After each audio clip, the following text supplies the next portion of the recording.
یہ میرا خادم ہے جس سے میں خوش ہوں۔ آج کی ہماری پہلی تلاوت اشعیاء نبی کا صحیفہ 42 باب 1 تا 4 6 تا 7 آیات مقدسہ۔ خداوند فرماتا ہے، دیکھو میرا خادم جس کو میں سنبھالتا ہوں، میرا برگزیدہ جس سے میری جان خوش ہے۔ میں نے اپنی روح اس پر ڈالی اور وہ غیر قوموں کے لیے عدالت جاری کرے گا۔ وہ نہ چلائے گا اور نہ شور کرے گا، اور نہ بازاروں میں اس کی آواز سنی جائے گی۔ وہ مسلے ہوئے سرکنڈے کو نہ توڑے گا اور ٹمٹماتی بتی کو نہ بجھائے گا۔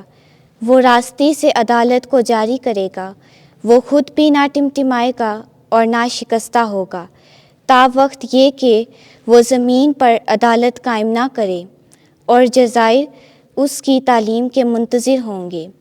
میں خداوند تجھے صداقت کے لیے بلاؤں گا، اور تجھے ہاتھ سے پکڑوں گا اور تیری حفاظت کروں گا، اور تجھے امت کے لیے عہد اور غیر قوموں کے لیے نور بناؤں گا، تاکہ تو اندھوں کی آنکھیں کھولے اور قیدیوں کو زندان سے اور اندھیرے میں بیٹھنے والوں کو قید خانے سے نکالے۔ پاک کلام کے پڑھے اور سنے جانے پر خداوند کی برکت ہو۔ زبور 29۔ جماعتی جواب: خداوند اپنی امت کو سلامتی کی برکت عطا کرے گا۔ اے خدا کے فرزندو، خداوند ہی کی تمجید و تعظیم کرو، خداوند کے نام کی تمجید کرو، اس کی اقدس بارگاہوں میں خدا کو سجدہ کرو۔ جماعتی جواب: خداوند اپنی امت کو سلامتی کی برکت عطا کرے گا۔ خداوند کی آواز بحور پر، وسیع بحور پر گونجتی ہے۔ خداوند کی آواز ذی اقتدار ہے، خداوند کی آواز ذی افتخار ہے۔ جماعتی جواب: خداوند اپنی امت کو سلامتی کی برکت عطا کرے گا۔ جلال کے خدا کی آواز گرج دار ہے، اس کی ہیکل میں سب کہتے ہیں جلال۔ خداوند طوفان پر تخت نشین ہے، خداوند بادشاہ ہو کر ابد تک تخت نشین ہے۔ جماعتی جواب: خداوند اپنی امت کو سلامتی کی برکت عطا کرے گا۔ خدا نے اسے روح القدس سے مسح کیا۔ ہمارے لیے آج کی دوسری تلاوت رسولوں کے اعمال اس کا 10واں باب 34ویں سے 38ویں آیات مقدسہ۔ اس وقت پطرس نے کرنیلیس اور اس کے گھر والوں سے مخاطب ہو کر کہا، اب تو میں تیقن سے جان گیا ہوں کہ خدا کسی کی طرفداری نہیں کرتا، بلکہ کسی بھی قوم میں جو اس سے ڈرتا اور راست بازی کرتا وہ اس کو پسند آتا ہے۔ یہ کلام خدا نے بنی اسرائیل کے پاس بھیجا جب یسوع مسیح کی معرفت جو سب کا خداوند ہے سلامتی کی بشارت دی۔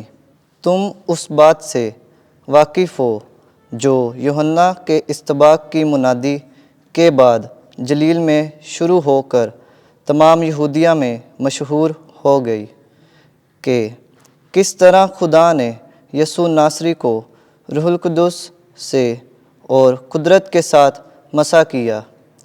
وہ نیکی کرتا اور ان سب کو جو شیطان کے ہاتھ سے ظلم اٹھاتے تھے شفا دیتا پھرا، کیونکہ خدا اس کے ساتھ تھا۔ پاک کلام کے پڑھے اور سنے جانے پر خداوند کی برکت ہو۔ خداوند آپ کے ساتھ ہو۔ انجیل مقدس لوکا کے مطابق اے خداوند تیری تمجید ہو۔